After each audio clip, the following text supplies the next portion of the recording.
Okay, today I'm in Leafy, Surrey with Stephen Harris. Stephen, thank you very much for agreeing to talk to us today. Right, basically, what is it you do? What is it you do for a living? Well, these days, Simon, I work for Betting Expert, which is a company based in Copenhagen, and I write about racing, do racing tips every day. We've got a YouTube channel that's very popular.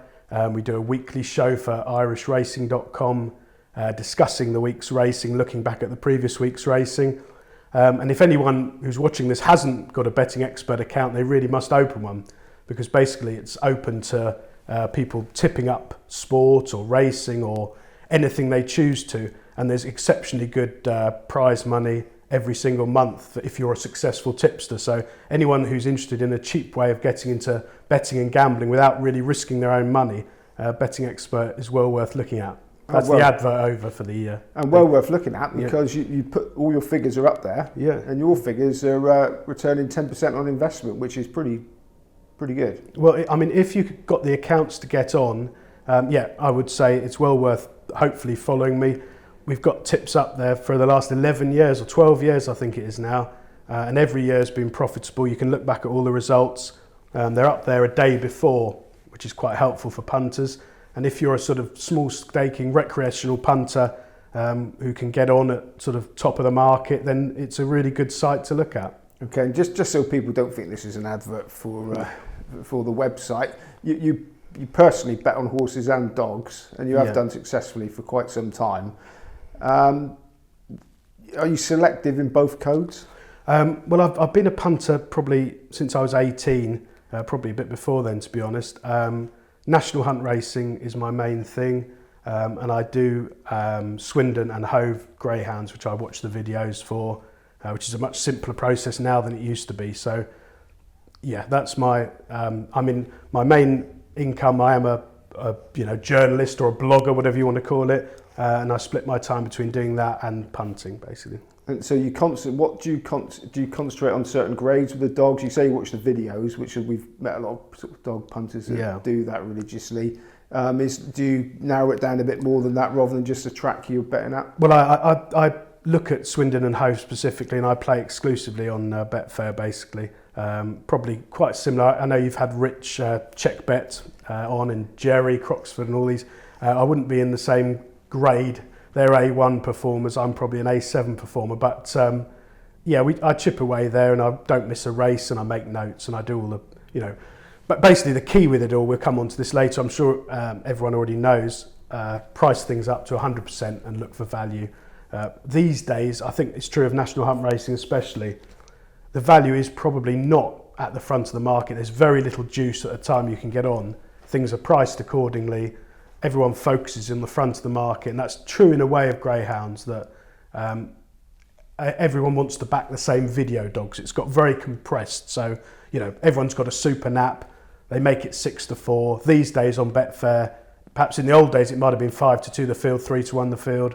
Now it'll be 4-5, 4-6 by the time it's finished, and the juice has got squeezed out of it.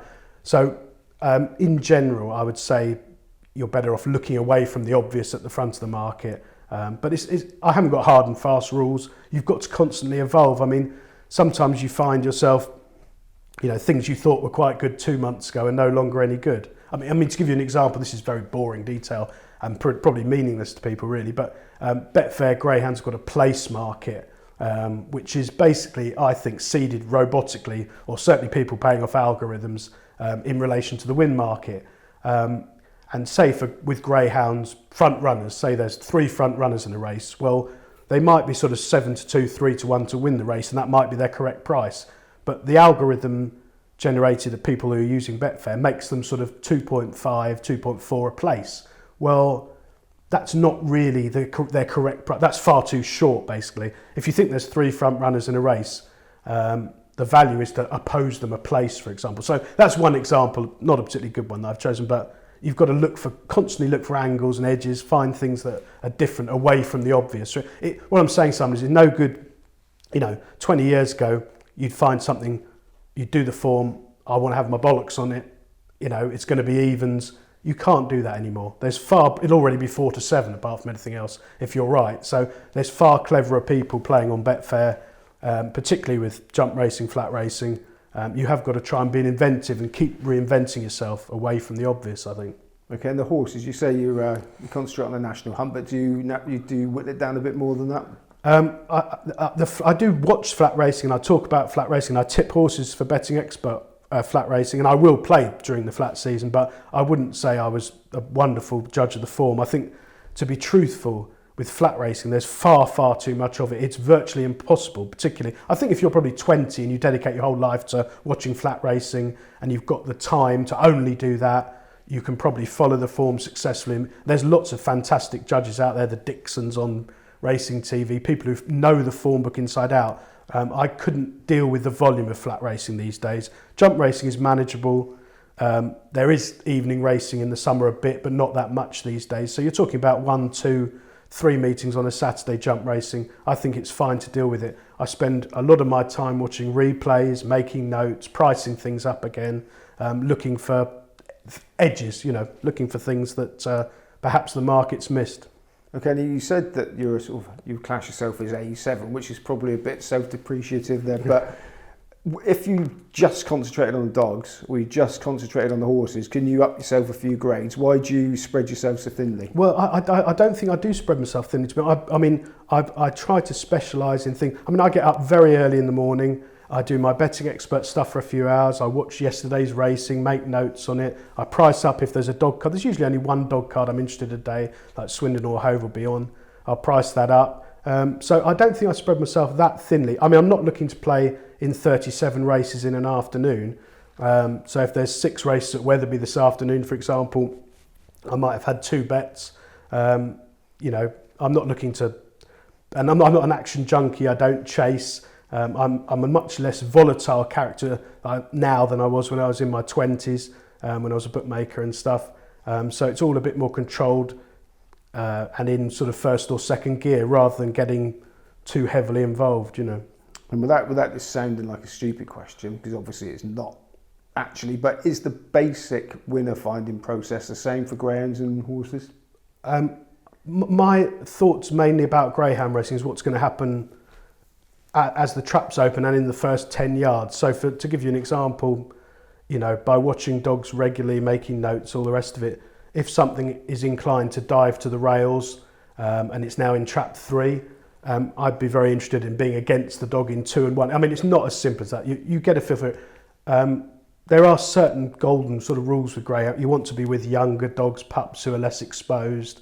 I play a lot of dogs who are well drawn. I think now with Betfair, as I said before, there's a lot of money for the fast dogs, the ones who've shown something on the video that the whole world can now see. There's a very good online way of watching all the videos as there is for horse racing now. So not much gets missed, and the really obvious ones are definitely underpriced now.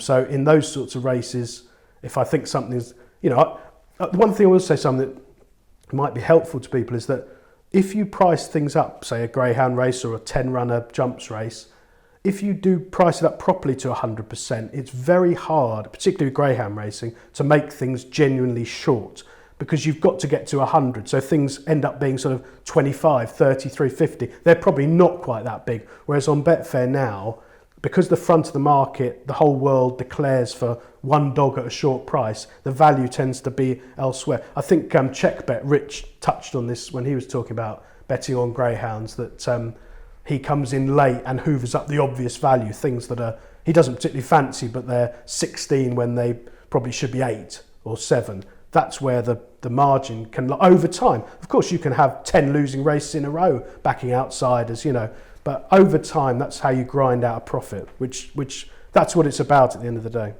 Okay, now you've won over a substantial period of time. Apart from everyone on Twitter, most people lose backing horses, even if they do take it seriously. So what sets you aside from the majority of punters who lose?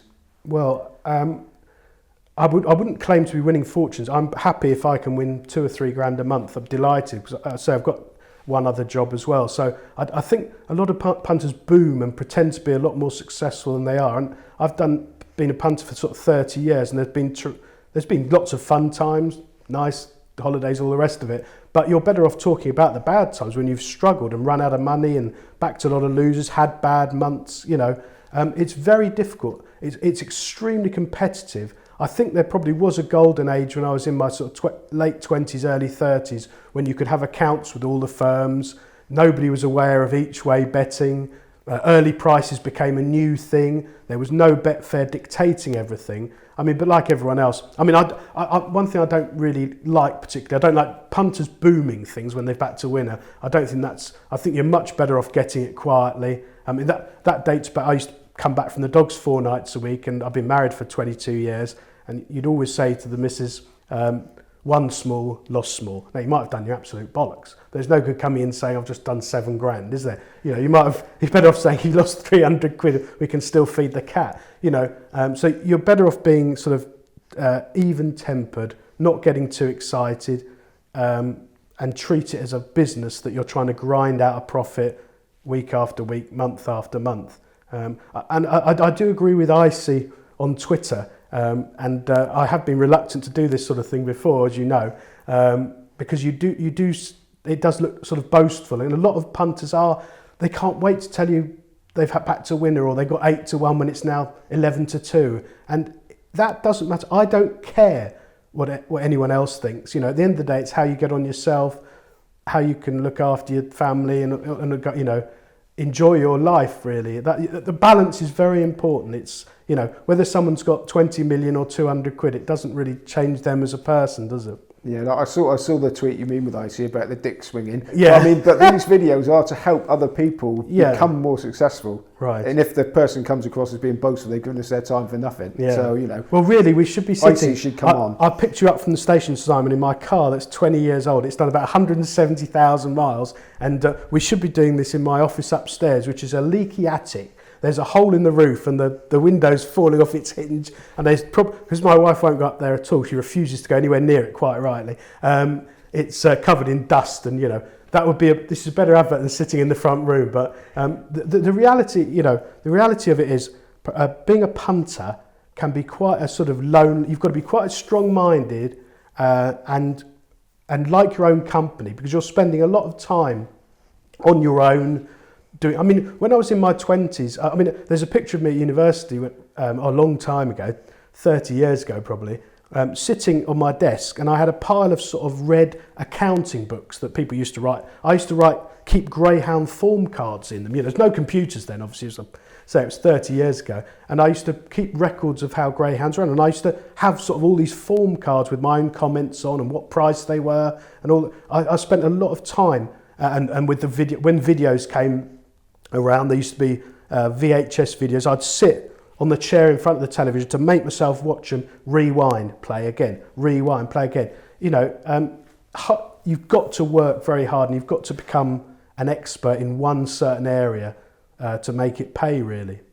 And because you study both the grounds and horses, do you give yourself a luxury of leaving one out for a bit if you're having a particularly lean spell? Well, is that something that helps? With the jump season during the summer months, which is a good thing, there's much less racing in the summer, so we'll have a holiday in the summer when it's quieter. I don't find it that hard to manage. As I say, Swindon and Hove are on. Probably they race 3 or 4 times a week. I'll always have those meetings priced up and ready to go. The jump season, there's never that much racing. You can always watch the replays. I spend all morning watching the replays from yesterday, making notes, looking at the next day. So I think you can manage to control it if you hone in on certain areas.